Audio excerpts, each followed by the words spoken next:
Христос воскресе! Воистину воскресе! Этими словами мы продолжаем приветствовать друг друга уже в течение целой недели. И вот уже сегодня суббота. И в эту субботу мы продолжаем нести свет воскресения Христова в мир, в наши семьи. Но мне бы хотелось остановиться больше не на том мире, который нас окружает, а на том мире, который внутри нас. Да, тот мир, за который мы несем ответственность. Вот то, что нас окружает, это не наша ответственность. Все по воле Божьей случается, по воле, возможно, других людей. Мы за них не отвечаем, хоть, может быть, даже и скорбим всем сердцем, что происходит вокруг в этом мире. А вот то, что происходит вокруг, внутри нас, это особое место, во-первых, присутствие Бога. И это именно то пространство, где происходит честное признание наше перед Богом. Вот задумайтесь, мы редко признаем честно, что происходит внутри нас. Да? Мы пытаемся создать иллюзию, что у нас все хорошо, а некоторые люди создают, что у нас все плохо. И от этого унывают и отчаиваются. А те, кто говорят, что хорошо, расслабляются и остаются беспечными.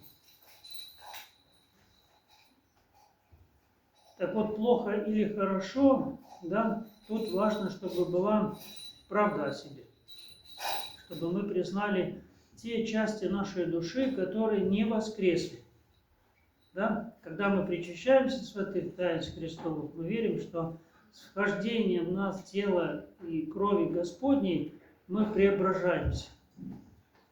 Да? И когда в нас входит свет воскресения Христова, а вот это не какая-то метафора, да, свет воскресения Христова, а это мистическое действие божественного света, вот этих божественной энергии на душу человека, меняющий мир. И дело в том, что Бог хотел бы нас поменять, вот целиком и полностью, чтобы не было ни одной частички без света, чтобы прогнать тьму, и чтобы следа там ее не было. Он очень этого хочет, но не может это сделать без нас. И нам нужно вот признание для того, чтобы Бог начал действовать. Если мы говорим, что мы здоровы, мы не нуждаемся в Боге, ни в свете воскресения Христова не нуждаемся, тогда Бог и не придет, и не будет нас спасать. Потому что мы мним о себе, что мы уже спасены. Это крайне пагубное заблуждение. И поэтому важно вот посмотреть в душу в эту неделю, именно то пространство, где мы честно смотрим на себя перед Богом, с признанием всех наших достоинств и недостоинств. Вот важно сделать такую переоценку нашего внутреннего мира. А что там? Если там прячется обида на человека, тьма. Если мы осуждаем других людей, еще одна тьма. А может быть, ненавидим тихо кого-то и не принимаем, потому что он не похож на нас, или может он нам сделал что-нибудь неприятное, да, и у нас оскорбленное самолюбие, и мы его не принимаем, это тоже тьма. И если приглядеться, там много тьмы, да, и то, чего мы не допускаем, да, вот той точки соприкосновения божественной благодати к душе человека. И без признания, честно, мы не сможем этого сделать. Вот представьте себе, что да, вот когда нам говорят, в ваших легких есть темное пятнышко, надо сделать рентген. Что вы делаете? Приходите, вас там просвещают и смотрят, где это темное пятнышко. Вот представьте себе, вот свет воскресения Христова – это божественный рентген. Да, и в эту неделю Он просвещает нас, чтобы мы увидели вот эти темные пятна на нашей душе. Хорошее время на самом деле. Иногда больно признаться, но спасительно. И проходит немного времени, и эта горечь уязвленного самолюбия уходит.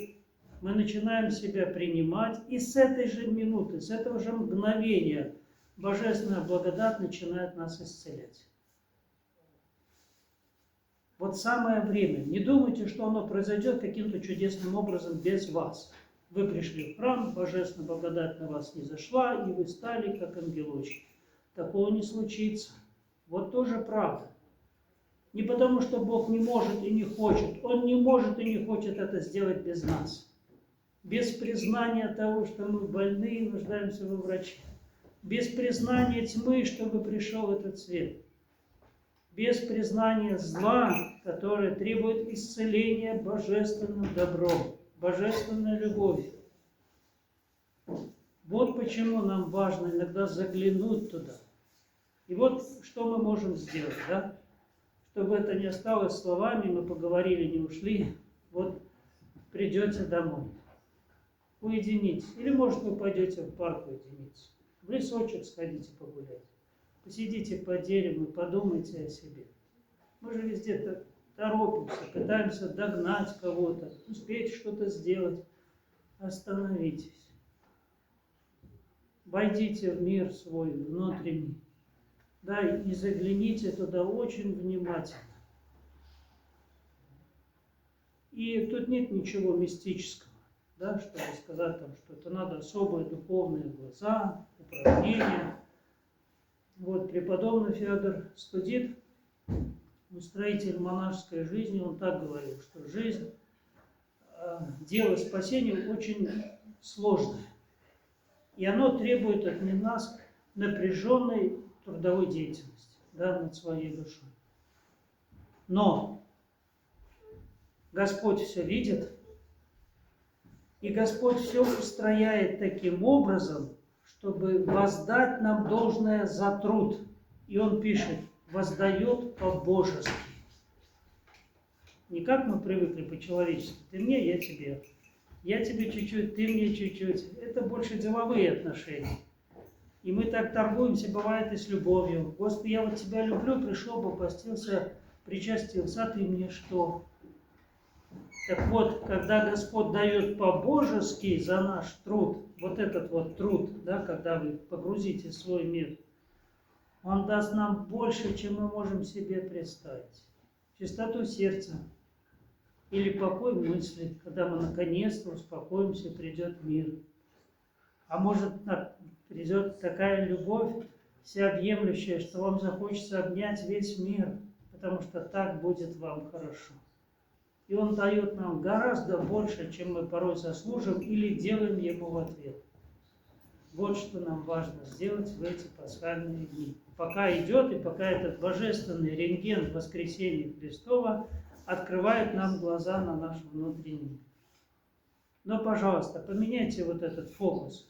Не смотрите сквозь воскресение Христова на недостатки других людей вокруг, да, потому что хочется же сказать, а вы в церковь ходили?